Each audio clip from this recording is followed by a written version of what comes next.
Welcome back to the 99, where we're focused on brewing a better competitive commander. I'm your host, Professor Marlette. That's right, I am both your headmaster and guide to the world of Strixhaven, School of Mages. Out are the guilds of old, as we are slotting you back into college, and I'll be there to help you along the way to assess which of these colleges are going to offer you a passing grade. So, with my coverage of Strixhaven, I'll be covering every notable card, but specifically every rare and mythic, to see if they are valuable not only in cEDH, but in Commander at large. So, if you want to follow along for all that coverage, the best way to do so is here on the 99. I'm extremely excited for this set, in particular if that crossover with Harry Potter is accurate from that 4chan post. So we will see what comes of this set, and of course expect some really great brew wars from it as well. Now guys, if we want to help support the channel, the best way to do so is via Patreon. Your pledge there goes miles in helping the production costs of this channel. And if you want to learn about the benefits, you can do so in the link in the description. Also, if you're looking to pick up any of these packs or singles or more, pre-ordering them when they become available, or anything that you've seen on the channel prior, the best way to do so is via TCG Player, as a portion of those proceeds will go to help the channel. Costs you nothing extra, but again, helps out with production here, and I thank you if you've been using that link. Now guys, as we do with every month, there is a monthly topic to discuss, and for the month of February, the question is simple. What is your favorite deck list, and how does it play? So far we've heard Kumano, Scarab God, and of course hang tight till the end of this video where I'll be sharing the thoughts of one of our brew crew members on their favorite deck list. And of course, you can jump in on the same conversation in the comment section down below. So don't be shy, feel free to share that list, whether it's casual or competitive, so long as it's a list that you've enjoyed brewing and playing. That is all that matters. I hope you've enjoyed the live stream sessions here on the channel, our cold brew episodes. So far I've done Kelsey and the Plague, Hans Eriksson, and Atla Polani, which I've spent quite a lot of time on since that live stream. I've made a separate list for her, different than the live stream. I've actually made 2 decks for her. Maybe I'll share that down below, but those were all Patreon suggested lists that I've brewed. And of course, for the 4th week, if you didn't watch our February project video, you'll know that the 4th list is viewer suggested. So if you have yet to jump on that, vote on a list, or suggest a list, go ahead and visit that video now. It's somewhere in the corner of this screen that you're watching this on. It should work on mobile and or laptop or desktop. I don't know what you're using. But guys, other than that, let's jump into this by visiting one of the 5 colleges in Strixhaven. There's 5, it's one school with 5 colleges. And I'm really curious when they have the Triwizard Cup. Are we going to get the other 5 guilds or colleges from that set? I'm extremely excited to see what they are and what they hold. But to start us off right, Loreholds are diligent researchers and daring adventurers. Passionate scholars obsessed with history, they explore the past by poring over archaeological artifacts and summoning long-dead spirits, hopefully something for Teshar. For some students, the past is a rich tapestry worthy of disciplined study, while others wear the tapestry like a cape as they jump down into a forgotten tomb. Their motto is, prepare to be underwhelmed, similar to Boros's actually. Now for each of the 5 colleges, there is a command associated with them, and if you'd like to see all of the 5 commands as well as some archival cards that were announced, of course I'll leave a link to WotC's website in a pinned comment down below. Now the first of our commands is Lorehold Command at a total mana value of 5, 3 generic and Boros, or Lorehold, I should say Lorehold. That's going to be really tricky. I'm so used to calling these by their guild names. Instant speed. You have choose 2. Each of these commands, they're all modal. They all let you choose 2. The casting speed as well as cost will all vary. And I'm going to go over these, giving them a passing or a failing grade based off of their effect. And I'll do something similar with our reviews of the set moving forward. But the first one is okay. You can create a 3/2 red and white spirit creature token.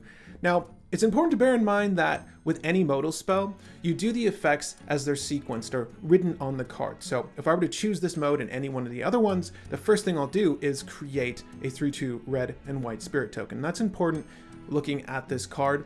And what I like about modal spells, in particular ones that let you choose 2 or more functionally off the bat, is that you're looking at, strict value per cost. It's not like there's an escalate for choosing an additional mode. You just get to do 2 of these things. So a 3/2 red and white spirit creature token is pretty vanilla. I think it could have used a keyword or 2, like it could use flying, some evasion. A 3/2 flyer is relevant at 5, but again, you get to choose another mode, so maybe these other modes are useful. Even vigilance would have been good, just paired with the next mode we have here. Creatures you control get +1/+0 and gain indestructible and haste until the end of turn. Now, this is instant speed, so you can use this as a combat trick, a 5 CMC combat trick. That's quite a lot. +1/+0 is a little bit on the weak end for this effect. Again, I think that they dummied this down quite a bit, but it is a rare from the set, so it's a little tragic how this is working out. Again, indestructible is useful, so your things will survive a fight, but haste enabling, I guess you would use this to crack back at someone. And bear in mind that I'm reviewing this as a Commander player, but this set is not strictly for Commander players. Despite the fact that there are 5 separate Commander sets being pushed for this. I hope this isn't in that Commander box, by the way. So, creatures you control get +1/+0. I'm not going to say this is good. It's a very weak mass buff. Next, we have Lorehold Command. It deals 3 damage to any target. Target player gains 3 life. So this is essentially Lightning Helix. This has been printed on a couple of Boros cards, Lorehold cards of the past. And Lightning Helix just does 3 damage to any target. It's a creature or player, which translates to Planeswalker now, and gives you 3 life. The life gain is super negligible in these colors in Commander. So if you're in Mardu, maybe there's some value there, right? Your ad nauseum is 3 bigger, but then you're also running the risk of playing a 5 CMC card that you can pull into off ad nauseum or Dark Confidant. So it's not that good. Or Dark Tutelage, which I hope gets a reprint in the set. It's one of my favorite draw cards. So I don't think that's good at all either. None of these effects are really great, aside from this last one. And remember, you get 2 of these. Sacrifice a permanent, then draw 2 cards. So it's like a micro Tevesh, right? You get the draw, you get to do the thing, except you don't have to sacrifice a creature or planeswalker to do it. You can sacrifice any permanent. Now, you don't get the bonus of sacrificing a commander. It's not like Tevesh at all, really. It's just to sacrifice the thing, draw 2 cards, okay? Are you happy? You got draw in red and white now. It's just strict draw. You don't need to rummage. You don't need to loot. And you just, for white, what is the equivalent white? There is no white draw. So, Mentor the Meek, you don't have to rely on things happening for you to draw. You just draw. Does that make this at 5 CMC good? I don't think any of these abilities, because Lightning Helix, we have a direct relation there with an actual card. That is a mana value of 2. So, what's 3 CMC worth of value here? Is sacrifice a permanent, then draw 2 cards, 3 CMC worth of value? Is making a red 3/2 spirit, a red-white 3/2 spirit, 3 CMC of value? I really don't think so. Even at instant speed, right? So that's the kicker here. That's the real value proposition, that you can do this at any time. I don't think that this card is that good. So with 1 of 4 effects, the 4th mode being the good effect, this is going to receive a failing grade from me. I would never slot this into a commander list, let alone a cEDH list. Obviously, the threats in the games are played out differently between a more casual setting and a more competitive setting, right? There are a lot more creatures, I feel, in a casual setting, at least from the games I see played. So where this might actually hold some value, like having a 4/2 red-white spirit with indestructible and haste might be benefit on your turn and or to hit opposing attackers, rather. So maybe there's some value here in a casual setting, but I don't even think, and maybe you can answer me, I don't even think Lorehold is going to see play at any level for Commander. And again, these are not Commander-specific cards, although they do have Command in the name. Moving on, we have Prismari. Prismari are the theater kids of Strixhaven, and magic is how they express themselves. Their spells can be spectacles of raw creativity or meticulous artistic expressions. All the world's a stage, and whether their art is informed by mind or emotion, Prismari always leave a lasting impression. Their motto is, and all men and women merely players. A little bit of Shakespeare in there for you. Alright, so Prismari Command, for 1 generic, 1 blue, 1 red. So we're in Prismari. Instant speed. Choose 2. Prismari Command deals 2 damage to any target. Shock? Hyper relevant now, right? So Shock, again, you get this in an additional mode, so 2 doesn't seem that great, but in a cEDH setting at least, this is very, very good. This hits a lot of hate bears, obviously. Traditionally 2/2s. Drannith Magistrate skirts by, but this is still 2 damage. So you hit the Hull Breach, you hit the opposition agent. Even hitting a Tymna is relevant in some instances. And because this works at instant speed, you can hit that Tymna before they ever damage you, or after they've damaged you, you let them successfully do it. Before they go to their post-combat main phase, you can do the damage before they get that May draw effect. So quite good in my book. Prismari Command, just for that alone, seems like it might have some value with its other modes. So let's see what those are. Target player draws 2 cards, then discards 2 cards. I think I mentioned looting when referring to Lorehold. Well, Faithless Looting is one of my favorite draw cards in the game of Magic. It's such a good effect. And to have this on a targeted ability, that's really fantastic. So you can force a player to draw 2 cards with what is the most relevant combo in Magic right now, at least for Commander cEDH-centric players. Thassa's Oracle Demonic Consultation. If you can force them, right, if they're hard casting the solution and they don't have the Underworld Breach down, so they don't have a wealth of counterspells to interact with you, they've just pushed past whatever was happening. They go Thassa's Oracle and Demonic Consultation, let them exile their library, and then say, you draw 2 cards. And then discard 2 cards. Well, you know, they're gonna lose when they go to do this unless their list contains a Noxious Revival, and even Noxious Revival doesn't help in this situation. There's only so many ways you can squeeze past drawing 2 cards and losing when you do the Thassa's Oracle Demonic Consultation setup. So I like that you have targeted Faithless Looting, on top of the fact that you can just do this to yourself. Now, in Prismari, or is it? But in Prismari, you know, is it good to feel your own graveyard? Not necessarily, but you can use this on yourself and get back any sort of flashback cards and or just have a Snapcaster set up. You're generally going to ditch cards that are not effective given the board state, right? So instant speed, you have a lot of time to make that decision and get to do that. Again, 2 for 2 so far. I find these both very useful.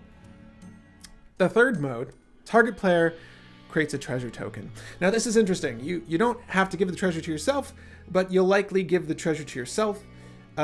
This effectively, it virtually makes this a mana value of 2, right? So this is essentially a 2 mana value card. Is that good? The artifacts in the game of Magic are usually very valuable. I mean, you're in red, so you can do trash for treasure. You can use Duretti to switch this treasure for something in your graveyard.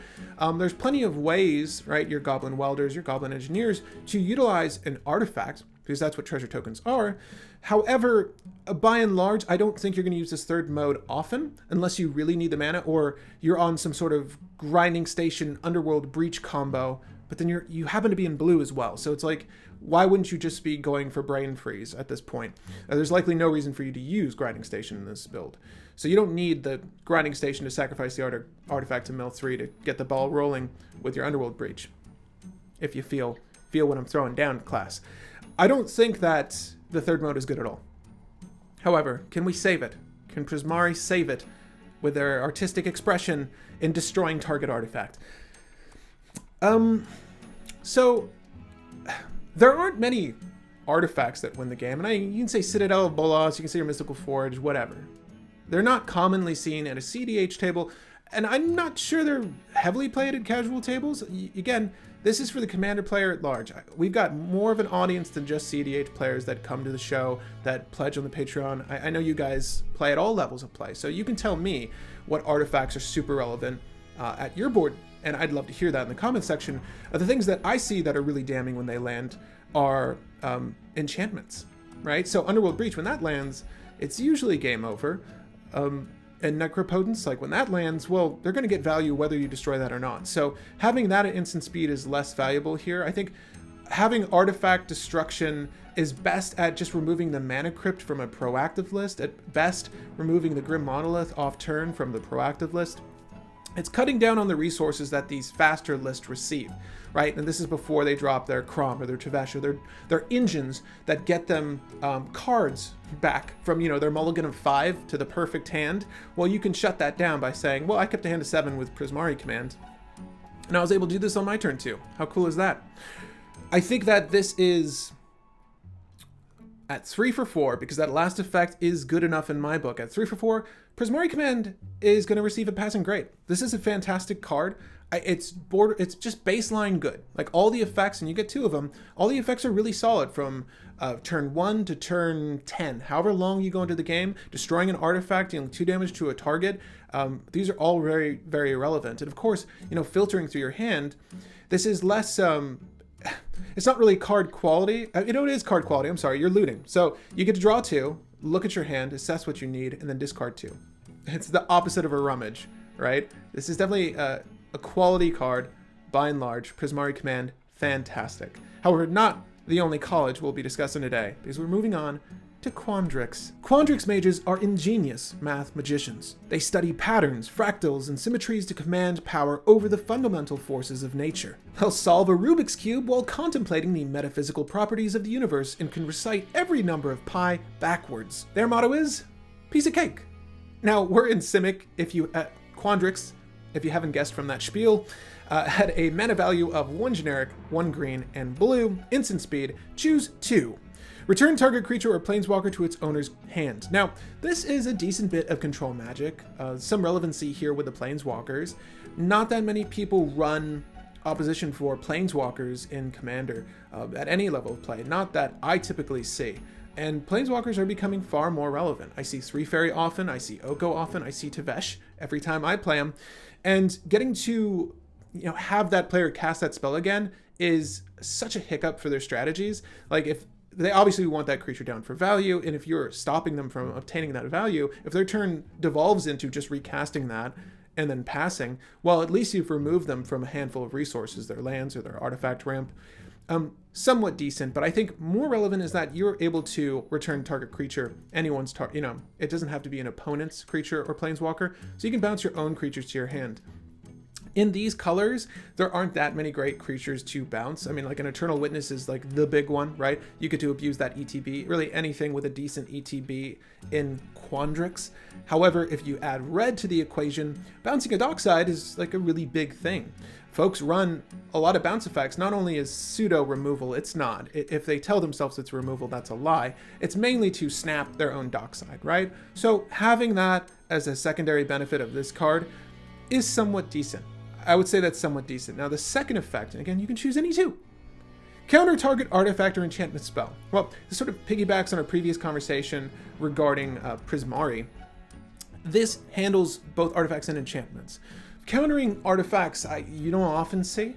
It is a good way to keep it off the board, but sometimes like them, your opponent landing the mana before they go to do the big play is very relevant.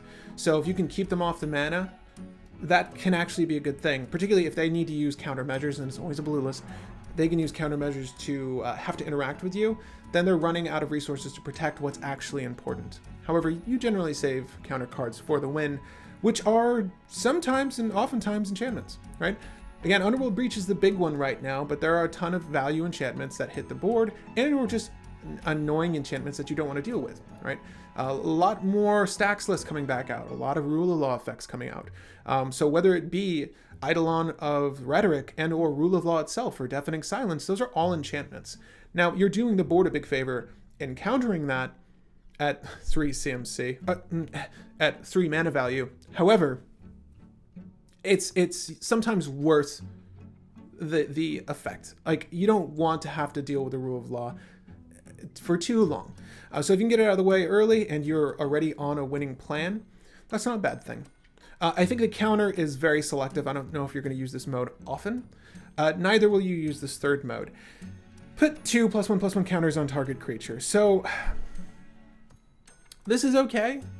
If you have a strategy that relies on persisters, you get a reset on that persister, because oftentimes if your persister already has the -1/-1 counter on it, it's in a bad spot, right? You can't do the thing then. But if you give it 2 +1/+1s, it's, a positive +1/+1, you can begin the persist line of play. However, you're in Quandricks. So with this school of thought, you're likely not running a persister strategy, you're running Thassa's Oracle, right?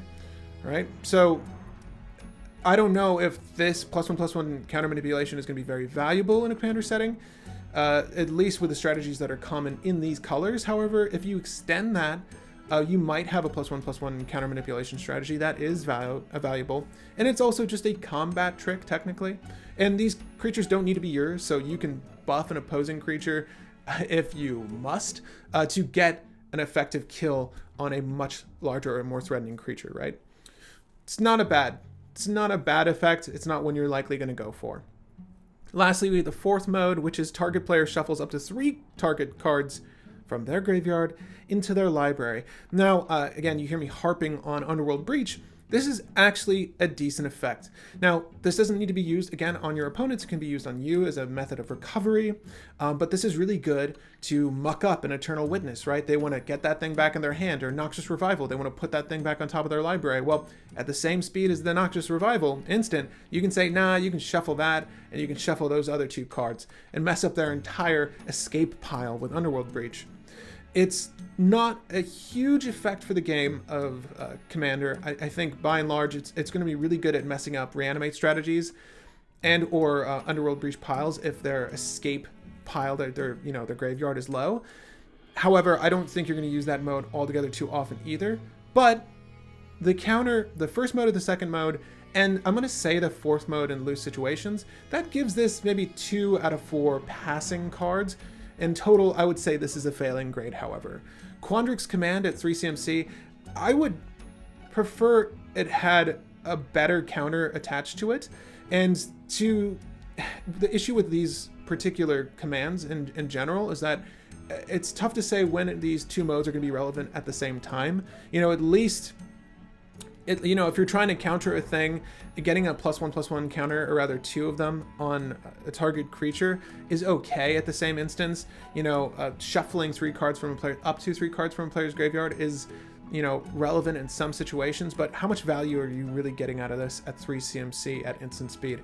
I would say not that much. So Quandricks Command, failing grade. However, Silver Quills wield the magic of words. From inspiring battle poetry to biting arcane insults. I gotta hear a few of those. Stylish, intimidating, and tirelessly competitive, these mages are born leaders with razor-sharp wit and natural charisma that can be used for good or for ill. Their motto is, you can't splice my style. Splice on arcane? Anyone? Bueller? So we're in Silver Quill now. At a mana value of 2 generic and 1 white, 1 black sorcery speed, our first sorcery speed spell for the commands, but let's see if it's any good. Choose 2. Target creature gets +3/+3 and gains flying until the end of turn. Not really great in Commander. I mean, again, not a Commander-specific card, despite the name Command. It's not going to be great. You're not going to really use that often, particularly because it's not at 4 mana value. You'd really want that as like a combat trick because you get the flying, so you can hit, that's usually the biggest form of evasion in Commander, right? Flyers. No one's really using Shadow or any of the effects that let you skirt past being blocked. +3/+3 at sorcery is okay. Like, you're really gonna beat someone down with this? I don't think so. Return, moving on. If you're wondering, we're 0-1 for Silver Quill Command. Return target creature card with converted mana value. I even said converted mana. If you're wondering why I'm saying mana value, it's this card. We have readdressed how we say converted mana cost to mana value. And it's tripping me up this whole time. With mana value 2 or less from your graveyard to the battlefield. So this is like an updated Orzhov Charm, right? That lets you get a creature back of 1 mana value from your graveyard to the battlefield. Is this relevant? Not necessarily in these colors. I mean, Orzhov doesn't have that many. The Drannith Magistrate, right? That's the biggest thing I can think of. There aren't that many great white and or black creatures you want to get back unless someone removes your Dark Confidant. Maybe you want that back. If you were to shift this into Mardu, or whatever, college or higher learning that would be, then you get Dockside Extortionist, and that's like a big deal. But other than that, I don't think there's that many great 2 CMC or under creatures you want to bring back in these colors. However, extend that, and obviously this becomes more playable. At face value, I don't think that this effect is that good either. So we're 0-2 so far. So we don't want to choose either of these 2. Potentially the second one. But target player draws a card and loses 1 life. we are paying 4 for this. We are paying 4 for this, and target player draws a card and loses 1 life. You know what? Just to rain on that person's parade, I would deflecting swat that, and you would feel so bad. Obviously, the target player is you. And in a very dissimilar way to our previous card that allowed us to, what is it? It was Prismari, right? Prismari command lets us do that at instant speed, draw 2, discard 2. So we can't muck up the Thassa turn with this at all. As a matter of fact, we just get to draw a card and lose a life. That doesn't really feel equivalent to the cost of this card. None of these effects here do, and none of these effects really should, right? It's the added value of having 2 of these things go off at once, but none of these so far do I care to go off at all. Target opponent sacrifices a creature. Okay. Silver Quill Command. I don't care how stylish you are. I don't care how sharp your wit is. This is mediocre. And that's putting it mildly. And again, if this was my rare, I would be so upset if I pulled this. Because even if that were to say each opponent sacrifices a creature, it still wouldn't meet the mana value cost of this card. It's just not there. Silver Quill Command receives a huge failing grade from me. I would never play this in Commander for any reason. Except for maybe the second mode, but there are better ways to do that effect. There are better ways to incorporate this effect in your list. And again, in particular with cEDH, our life is a resource for those cards like the Dark Tutelage, Dark Confidant, and in particular Ad Nauseam. So having a 4-drop that's just mediocre, even Deadly Rollick and some of those more proactive lists that utilize Ad Naus, even those lists are reluctant to incorporate things like Deadly Rollick, which is a very good exile creature card. This is bad. This is bad. Lastly, we have Witherblooms. They are goth biomagers. They draw power from the essence of living beings, whether that means enhancing nature or exploiting it. Witherbloom mages are most at home riding zombie crocs, picking herbs for potions, and hanging out in their swamp making grim jokes. Their motto is, like Golgari, but goth.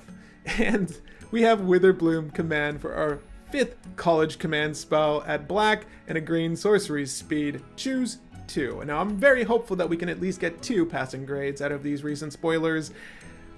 Target player mills 3 cards. Then you return a land card from your graveyard to your hand. Now it's important to read that as it's stated. So you don't have to be the target for the mill. You just get to get a land back from your graveyard. That's actually quite good at any stage of the game. But early on, if someone does their Imperial Seal, Sylvan Tutor, any top deck tutor that they take on their turn, you get to mill that along with 2 other cards and then get your, I don't know, your Verdant Catacombs back, whatever fetch land you played, right?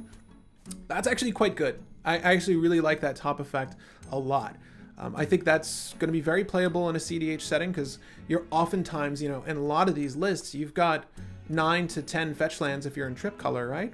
So including your Prismatic Vista, if you have basic lands in your list, there's a lot of targets for this, right? That's 1 out of 10 cards of your list. So I think early on, Witherbloom Command's first mode is going to be very, very valuable. So 1 for 1. Destroy target non-creature, non-land permanent with mana value 2 or less. So with this, bear in mind, it's non-creature. So it's not going to hit the hate bears of the world, but it will still hit stacks pieces, relevant stacks pieces. And I mean anything from the Torpor Orb to the Dampening Sphere to the Sphere of Resistance. There's so many things you can hit with this. And obviously this also means enchantments, so you can hit those root mazes as well. And most Witherbloom list are going to be concerned about their graveyard, so you can also hit Grafdigger's Cage with this. Again, any enchantment and or artifact stacks piece that's relevant to stopping your strategy, you can cut down on with Witherbloom Command. A good second mode in case those are on the field. And again, much like all of these commands, whether these modes are relevant at the same time is the tricky bit, right? So hopefully you can get the most out of this. I think as the games drag on, these become far more relevant because more of those modes will become effective. And that this statement is a blanket for all of the commands we've seen thus far, but in particular, this one. Target creature gets -3, -1 until end of turn. Now, this isn't a combat trick unless your opponent is a dimwit, but -3, -1, the most important thing to assess here would be the defense negative. And at -1, you're going to get rid of a Dark Confidant, a Notion Thief, right? There's some relevant targets with 1 defense. If you want to be a real cool guy, you can get rid of their real goth. You can get rid of their Bloom Tender, right? They won't like that. You tap for nothing. It's dead. So this is a weaker mode. This is a weaker mode. I would say that like this is partially useful. Again, it's the relevancy of targets. Like when you cast this, and you can cast this. This is the cheapest mana value wise of all of our commands, so you can cast this very early. And even if it just means destroying a Arbor Elf, that's kind of a big deal, right? In particular, those lists that still utilize dorks for their ramp, that's not so bad. So I'd say this is like 2.5 so far. So 2 of these are useful most of the time, and then 1 of these is useful kind of part of the time.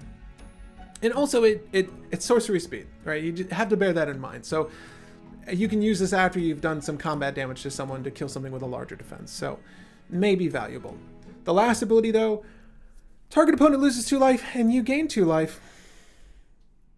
2 is so negligible. 2 is a mediocre amount of life to have lost or gained in a game of Commander where your life total is set to 40, right? So I don't see that being useful at all. Even for the Adnos player, like 2 life is not... That's the cost of running this card in your list when you top deck it, when you turn it over. As your headmaster, I'll advise you not to utilize the 4th mode, but I would say that 2.5 of these are more than usable at 2 CMC and sorcery speed. I think that this receives a passing grade. In my book, this is definitely playable in Commander. Again, that 4th mode, never. However, there might be a game where it kills someone, and then, you can tell me about that. However, for the most part, I would say Witherbloom Command and our Prismari Command are the best of the commands, and I am so looking forward to seeing what the rest of these colleges have to offer when the rest of the set is spoiled come March. And of course, hang tight for any and all feedback from me on the set as it arrives. Again, I'm extremely excited for it, particularly if you're following along with the link I left you, if you're following along and seeing the Mystical Archive section, there's some amazing art coming out for some very valid reprints, some excellent cards that you want to own. Demonic Tutor in particular, yeah, we all need one of those, and that is very Commander playable. But guys, again, thank you for joining me on this episode. As I do with every video, I like to close this out by thanking my Patreon members. And that random lucky Patreon member getting the shout out this week is Corwin Z. Corwin is one of our brew babies, and I'm so thankful to have you on the Brew Baby crew. You are among the best. And for his thoughts on the monthly topic, I'll be reading for Brew Crew member Matthew Maki. Oh, Braylon and Shabraz. It's turn 1, and what's better than a Winds of Change to disrupt the enemy's game plan? Nothing. It's beautiful. And somewhere down the line, Wheel of Fortune, whilst I have either a Notion Thief or a Hull Breacher in play. I love how chaotic games get when wheeling is on the agenda, and it couples great with the main win con of the deck, Curiosity, or an effect of the same sort, which there are plenty of. And that will do it for this video. Hang tight for more Strixhaven coverage on the 99. I'm your host, Headmaster Marlette, and happy brewing, babies.